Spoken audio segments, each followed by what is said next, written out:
వృద్ధులను, వికలాంగులను, వితంతువులను, పెన్షన్దారులందరినీ రోడ్ల మీదకు తీసుకొచ్చిన పాపం. గడిచిన 58 నెలలుగా కంటిన్యూస్గా ప్రతి నెల మొదటి తారీఖున తమ ఇంటి దగ్గర పెన్షన్లు తీసుకుంటున్న 65 లక్షల మంది లబ్ధిదారులు ఈరోజు పెన్షన్ ఎక్కడ తీసుకోవాలో తెలియని ఒక అయోమయ పరిస్థితికి వెళ్ళడానికి కారణమైన పాపం చేసింది ఎవరు? ఇది ఆంధ్రప్రదేశ్లో ప్రస్తుతం జరుగుతున్న చర్చ. అయితే ఒకసారి చూద్దాం ఏం జరిగిందో. 58 నెలలుగా ప్రభుత్వం వాలంటీర్ల ద్వారా నేరుగా లబ్ధిదారుల ఇళ్ల దగ్గరకు మొదటి తారీఖు పొద్దున 6 గంటలకే పెన్షన్లు పంపిణీ చేసింది. ఆ ఫస్ట్ తారీఖు ఆదివారం వచ్చినా, ఇతర సెలవు దినాలు వచ్చినా నేరుగా ఫస్ట్ తారీఖు ఉదయం నగదు రూపంలో వాళ్ళు పెన్షన్ తీసుకునే అవకాశం ఉంది. గడిచిన 4 మేడేలకు ప్రజలు వాలంటీర్ల ద్వారా ఈ పెన్షన్దారులంతా నగదు రూపంలో పెన్షన్ తీసుకున్నారు. ఎలాంటి ఇబ్బందులు లేకుండా వాళ్ళు పెన్షన్ తీసుకున్నారు. హాలిడేలు ఏంటో కూడా తెలియదు పెన్షన్లు తీసుకుంటున్న వాళ్ళకు వచ్చే పెన్షన్ మాత్రం ఒక్కరోజు కూడా ఆలస్యం కాలేదు. ఇది జగన్మోహన్ రెడ్డి తన ట్రాక్ రికార్డుగా చెప్తున్నారు. సో ఇప్పుడు పెన్షన్లు ఆగిపోవడానికి ప్రధానమైన కారణం వాలంటీర్లు లేకపోవడం.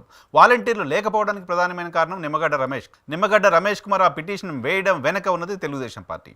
ఇది అందరికీ కనిపిస్తోంది, ఇది అందరికీ వినిపిస్తోంది. నిమ్మగడ్డ రమేష్ కుమార్ ఏం మాట్లాడారో చూసాం. నిజానికి ఏప్రిల్ నెలలోనే పెన్షన్లకు సంబంధించి ఆ పెన్షన్ల పంపిణీ వాలంటీర్లు చేయకూడదు అంటూ తెలుగుదేశం పార్టీ మీడియా కోరింది.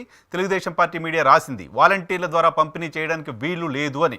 ఇప్పటికీ తెలుగుదేశం పార్టీ కావచ్చు, తెలుగుదేశం పార్టీ మీడియా కావచ్చు, వాలంటీర్ల ద్వారా పెన్షన్ల పంపిణీ చేయడాన్ని వ్యతిరేకిస్తున్నారు. వాళ్ళు చెప్తోంది ఆల్టర్నేట్ మెకానిజం ఉంది, వాళ్ళ ద్వారా పంపిణీ చేయండి అని. సచివాలయ ఉద్యోగులు ఉన్నారు, వాళ్ళతో పంపిణీ చేయించండి. ఇంకా అగ్రికల్చర్ ఉద్యోగులు ఉన్నారు, వాళ్ళతో పంపిణీ చేయించండి అంటే ఆల్టర్నేటివ్స్ గురించి ఈ రోజు మాట్లాడుతోంది తెలుగుదేశం పార్టీ. నిజానికి ఏప్రిల్ 1న అప్పుడు మాట్లాడింది సచివాలయ ఉద్యోగులతో పంపిణీ చేయించండి అని. కానీ ప్రభుత్వం ఆ రోజు సచివాలయాల దగ్గర వాళ్లకు నగదు రూపంలో పెన్షన్ పంపిణీ చేసింది. సో సచివాలయాల దగ్గరికి రావడం అనేది అప్పుడు పెన్షన్దారులకు ఇబ్బందిగా మారింది. వాళ్ళు నడవలేని వాళ్ళు, రకరకాల ఇబ్బందులతో ఉన్నవాళ్ళు, ఇళ్ళు దాటి బయటికి రాలేని వాళ్ళంతా కూడా పెన్షన్ తీసుకుంటున్నారు కాబట్టి వాళ్ళు బయటికి రావడానికి ఇబ్బందులు పడడం చూసాం ఏప్రిల్లో. సో ఆ తర్వాత ఇది తమకు ప్రమాదకరంగా మారుతోంది. సో పెన్షన్లు ఇవ్వడం అనేది ఆలస్యం కావడం వెనుక తెలుగుదేశం పార్టీ ఉందనేది ప్రజలకు అర్థమైపోతుంది. ఇది రాజకీయంగా ఇబ్బంది కలుగుతుంది అంటూ తెలుగుదేశం పార్టీ ఏం భావించింది, తెలుగుదేశం పార్టీ ఏం కోరింది, తెలుగుదేశం పార్టీ మీడియా ఏం రాసింది? అందరికీ అకౌంట్లు ఉన్నాయి కదా, అకౌంట్లో డబ్బులు వేయచ్చు కదా, అందరి అకౌంట్లు ఆధార్కి లింక్ అయి ఉన్నాయి కదా, దాని ప్రకారం డబ్బులు వేయచ్చు కదా అంటూ కోరింది. భారతీయ జనతా పార్టీ రాష్ట్ర అధ్యక్షులు పురంధేశ్వరి గారు నేరుగా అఫీషియల్గా ఆన్ రికార్డ్ పత్రికాముఖంగా మాట్లాడారు. వాళ్ళకు కూడా ఎందుకు డీబీటీ ద్వారా డబ్బులు వేయకూడదు, పెన్షన్దారులకు ఎందుకు అలా డబ్బులు వేయట్లేదు, సో రాజకీయ లబ్ధి కోసమే ప్రభుత్వం అలా చేయట్లేదు అంటూ నేరుగా మాట్లాడారు ఆమె. ఆ తర్వాత నిమ్మగడ్డ రమేష్ కుమార్ కూడా అదే చెప్పారు. 65-70% మందికి పైగా బ్యాంక్ అకౌంట్లు ఉన్నాయి, వాళ్ళ బ్యాంక్ అకౌంట్లో డబ్బులు వేయచ్చు, కానీ వేయకుండా ప్రభుత్వం కావాలని రాజకీయ కోణంలో దీన్ని చూస్తోంది. మిగతా వాళ్ళకి కావాలంటే ఇంటికి పంపించవచ్చు, 75% మందికి పెన్షన్లు అకౌంట్లో వేయచ్చు నిమ్మగడ్డ రమేష్ కుమార్ ఏడాది క్రితం మాట్లాడారు తెలుగుదేశం పార్టీ మీడియాలో.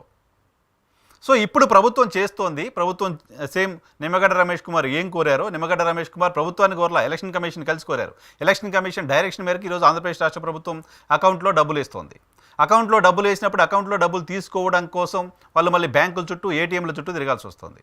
సో ఇంత పాపం, ఇంత కష్టం, ఇన్ని ఇబ్బందులు పింఛన్దారులకు రావడం వెనుక ఖచ్చితంగా నిమ్మగడ్డ రమేష్ కుమార్ కదా, ఖచ్చితంగా 100% నిమ్మగడ్డ రమేష్ కుమార్ కదా. నిమ్మగడ్డ రమేష్ కుమార్ పైన ఈగ వాలకుండా కాపాడుతుంది తెలుగుదేశం పార్టీ, భారతీయ జనతా పార్టీ కదా. సో నిమ్మగడ్డ రమేష్ కుమార్కి మాకు సంబంధం లేదు, ఆ పిటిషన్తో సంబంధం లేదు, ఇమీడియట్గా వాలంటీర్లు తీసుకొచ్చేసి ఒకరోజు వాళ్ళతో ఇప్పించండి పర్వాలేదు అనే ఒక మాట తెలుగుదేశం పార్టీ ఈరోజు చెప్పగలదా? ఎలక్షన్ కమిషన్కి లేఖ రాయగలదా? చీఫ్ సెక్రటరీకి లేఖ రాయగలదా? వాలంటీర్లు అంతా మంచి వాళ్ళే, కొద్దిమంది చెడ్డోళ్ళు ఉన్నారు, వాళ్ళని తీసేస్తాం, మిగతా వాళ్ళందరూ మంచి వాళ్ళు, వాళ్ళ జీతాలు కూడా పెంచుతామని చెప్తున్న తెలుగుదేశం పార్టీ వాలంటీర్లు ఇస్తున్న సేవల్ని ఎందుకు ఆపుతోంది? వాలంటీర్లను మేము కంటిన్యూ చేస్తామని చెప్తున్న తెలుగుదేశం పార్టీ వాలంటీర్లు లేకపోయినా ఇగో ఇంతమంది ఉన్నారు వీళ్ళతో చేయించవచ్చు ఆల్టర్నేట్ మెకానిజం గురించి ఎందుకు మాట్లాడుతోంది? కేవలం వాలంటీర్లు లేకపోవడమే కదా పెన్షన్లు ఇంటికి పోకపోవడానికి కారణం. వాలంటీర్లు లేకపోవడం వెనక ఎవరున్నారు కదా అసలు ఈ సమస్యకు ప్రధానమైన మూలం. ఈ సమస్యకు ప్రధానమైన మూలం, ఈ సమస్యకు ప్రధానమైన కారణం నిమ్మగడ్డ రమేష్ కుమార్ రూపంలో తెలుగుదేశం పార్టీ కాదా?